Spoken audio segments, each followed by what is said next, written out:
আসসালামু আলাইকুম, সবাই কেমন আছেন? আশা করি সবাই ভালো আছেন। চলে আসলাম আপনাদের সামনে নতুন আরেকটি ভিডিও নিয়ে। এই ভিডিওতে আমি কথা বলবো যে বাংলাদেশে যে নতুন একটা সিস্টেম চালু করেছে, আপনারা হয়তো অনেকেই জানেন না যে বাংলাদেশে কিন্তু নতুন একটা নিয়ম চালু করেছে বিটিআরসি। এই নতুন নিয়মটা কি এবং এই নতুন নিয়মটা সম্পর্কে কিন্তু আমি আপনাদেরকে জানাবো। তাহলে চলুন বেশি দেরি না করে শুরু করি আজকের ভিডিও।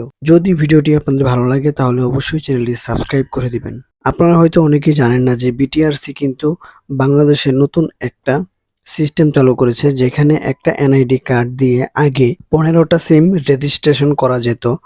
এখন সেই জায়গায় কিন্তু ওই যে অ্যামাউন্টটা, মানে 15টা যে সিম আপনি রেজিস্ট্রেশন করতে পারতেন, আগে হয়তো আপনি একটা এনআইডি কার্ড দিয়ে 15টা সিম রেজিস্ট্রেশন করতে পারতেন, কিন্তু বর্তমান সময়ে আপনি একটা এনআইডি কার্ড দিয়ে 15টা সিম রেজিস্ট্রেশন করতে পারবেন না।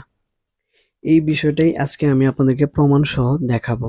সো আপনারা এখানে দেখতেই পারছেন যে এনআইডি ও স্মার্ট কার্ড দিয়ে সব অপারেটর মিলিয়ে সর্বোচ্চ 10টি সিম রাখা যাবে।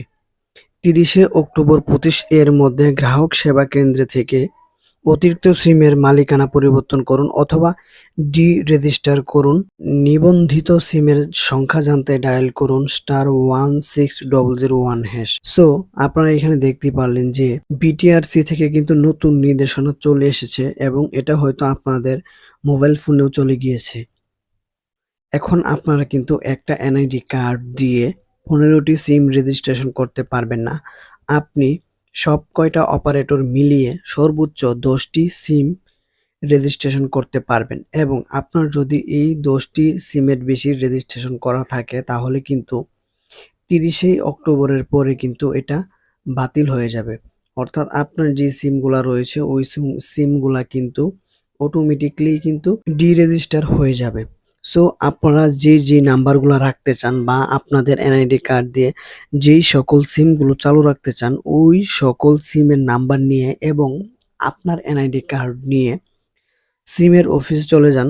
প্রয়োজনে আপনি সিমগুলোর মালিকানা পরিবর্তন করুন অথবা সিমগুলা একবারে বন্ধ করে দিন। সো এটাই কিন্তু বাংলাদেশের যে নতুন নিয়মটা চালু করেছে বিটিআরসি, এই নিয়মটাই।